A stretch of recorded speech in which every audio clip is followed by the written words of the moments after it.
Hey guys, that's right, I'm here for a book review. Can you imagine me actually reading books on a booktube channel that I run? I know it's a crazy idea. You may not be surprised to know that today I will be reviewing a romance novel. If you saw my tier ranking video from months and months ago, you know full well that I've been reading a lot of those. Well, today I'm doing a single review on a single book because this book, I mean, if it doesn't end up in my top 5 books of this year, I'll be surprised, but I know for a fact it's gonna end up in my top 3, if not my top funniest book that I have read this year. And given everything that's going on, I'm thinking that, humor is a good thing to recommend right now. So this is You Deserve Each Other by Sarah Hogle. This is a romance book, as you can see from the helpful library spine.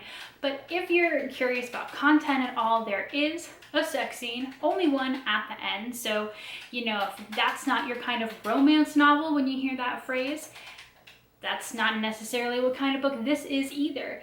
In fact, the two main characters of this book, Naomi and Nicholas, are already in a relationship, and they have been for about 2 years. And in fact, they're engaged and their wedding is right around the corner. The problem? Naomi and Nicholas have just realized that they don't even like each other, let alone love each other. So they really don't want to get married. The secondary issue? The person who calls it off is on the hook for paying for all those non-refundable deposits they can't get back.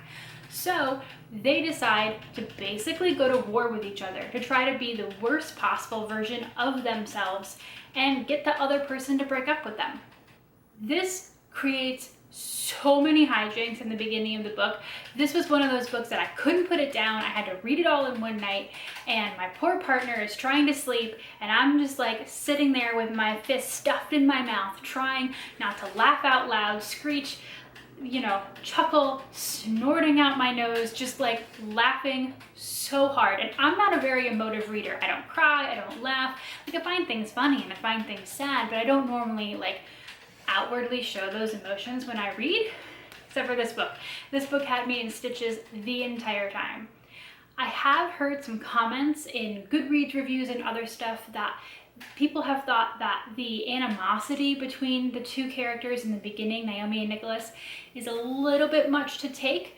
I totally understand that. It's a little bit hardcore, but honestly, that hardcore-ness was what drew me to their relationship, because I think the best thing about this book is that it shows off how these little things that you say, oh, well, that's something about my partner that doesn't really bother me, right?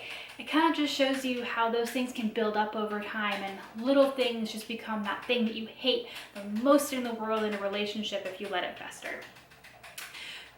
Obviously, the hate doesn't stay, because what these two characters find out is that while they're trying to be the worst version of themselves, they actually end up being the realest version of themselves, the version of themselves that they were afraid or unwilling to show their partner previously in an effort of making a relationship work, which obviously wasn't working at all. The characters have a little bit of class difference. Nicholas is from a more wealthy family than Naomi.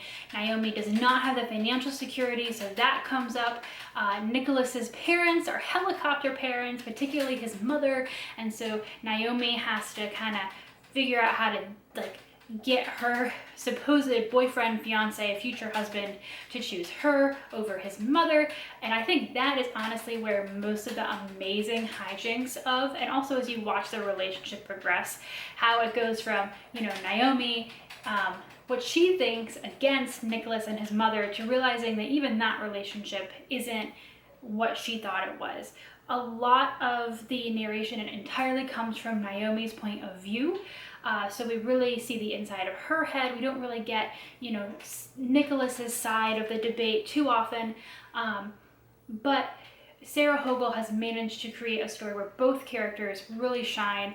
And while you are tempted to see Nicholas as, the villain in the beginning, it really comes out that they've both been mistreating, misreading, just totally mishandling this relationship the entire time. So it might be something when you start it where you're like, whoa, this is too much like enemies to lovers, why? There's a lot happening, but let it sink in, let it just imbue you with joy, go along on the crazy ride, and you really will end up with a really fresh, funny, making a relationship work novel. I know that as I've been reading so many of these romance novels, I've wanted ones on relationships, not just the start of them, because it's very easy to, you know, enemies to lovers, friends to lovers, kind of like the Disney fairy tale that ends it happily ever after, when really there's a lot of work to come after. And I think that this is another reason that makes this book very fresh, very interesting, very awesome, is that it takes two people who have already been in a relationship, are already struggling through that, and really shows how much work you need to put in and what things you might be doing in order to make a relationship work that are actually hurting that relationship in the end. So if that is the kind of book that you're looking for,